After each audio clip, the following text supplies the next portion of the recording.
नमस्कार दोस्तों, मैं हूं छतरपुर मध्य प्रदेश से गौरव पांडे।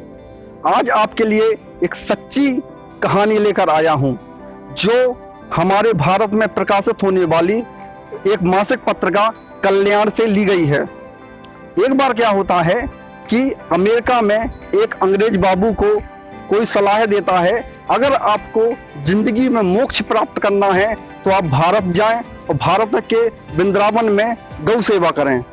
वो बाबूजी, अंग्रेज बाबू भारत आते हैं, वृंदावन आते हैं और यमुना नदी के किनारे एक छोटा सा आश्रम बनाते हैं और उस आश्रम में एक गाय, उसका छोटा सा बछड़ा रखते हैं। अंग्रेज बाबू एक नौकर भी रखते हैं जिसका नाम था खानसमा। खानसमा एक मुसलमान था। खानसमा अंग्रेज बाबू की सेवा करता था। वह उनके लिए खाना बनाता था, आश्रम की साफ सफाई करता था। अंग्रेज बाबू का काम था, वह सुबह से उठते, नित्य क्रिया से निवृत्त होकर गाय और उसकी बछिया को चारा डालते और चारा खाने के बाद गाय और उसकी बछिया को जंगल चराने के लिए ले जाते। और खानसमा लगभग 10 से 11 बजे दोपहर में उनका भोजन का टिफिन ले जाता और जंगल में अंग्रेज बाबू को दिया था। लेकिन भारत आने के बाद अंग्रेज बाबू बिल्कुल बदल चुके थे। वह अंग्रेज बाबू जो ब्रेड खाते थे, आज वो मोटी मोटी रोटियां खाने लगे। जो अंग्रेज बाबू मोटे मोटे गद्दे पर लेटते थे, वह आज धरती में चटाई बिछाकर लेटने लगे। जो अंग्रेज बाबू कोट पहनते थे, आज वो सादे धोती कुर्ता पहनने लगे। इस प्रकार उन्होंने वृंदावन में आकर पूरा अपना जीवन बदल लिया और गौ सेवा में लग गए। खानसमा जो नौकर था, वह भी बाबूजी से परेशान हो चुका था। वह सोचता था कि इस गाय ने शायद हमारे बाबू पर कोई मंत्र फूंक दिया है जिससे बाबूजी पागल हो गए हैं, क्योंकि बाबूजी को गौ सेवा के अलावा और कुछ काम दिखता ही नहीं था।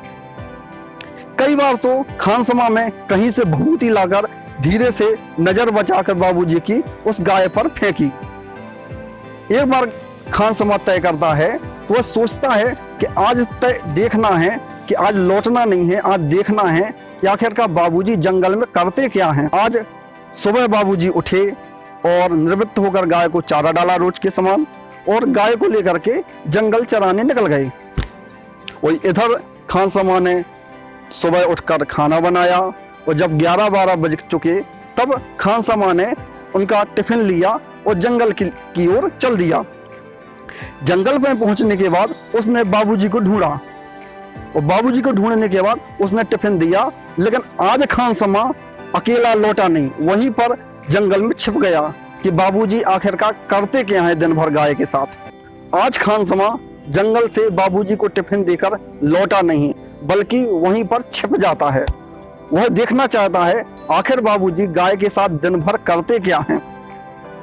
वह छिपकर देखता है कि गाय बैठी हुई है।